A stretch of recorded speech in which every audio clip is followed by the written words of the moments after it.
ጋይስ እንኳን ደስ አላችሁ ራምዚን ሪል ስቴት ማለት ነው 1 ሚሊዮን ፎሎወር አድርሰናል በአንድ ቀን ውስጥ ነው 400,000 አይ ቲንክ 300 ምናምን ሺህ ፎሎወር ጨምሯል ማለት ነው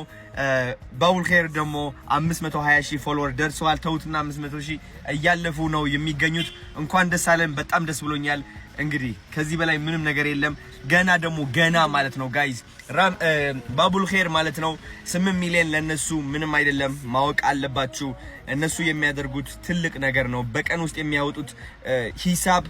በጣም ብዙ እንደሆነ ማወቅ አለባችሁ ስለዚህ ሁላችሁም በየአቅማችሁ ማለት ነው እንድታግዟቸው ፈልጋለሁ በብር ብቻ ሳይሆን በምግብ ማለት ነው በምግብ ብታግዟቸው ለነሱ በጣም የበለጠ ድጋፍ ይሆናል ማለት ነው 5,000 በላይ ሰዎች ነው በየቀኑ ያበሉ የሚገኙትና ከዚህ በላይ ምንም ነገር የለም ባቡል ኸይርን ደግፏቸው እንደ ባቡል ኸይር ያሉ የእርዳታ ድርጅቶች ደግሞ እናበረታታለን እኔም በአቅሜ አበረታታለሁ ማለት ነው እወዳችኋለሁ ቻው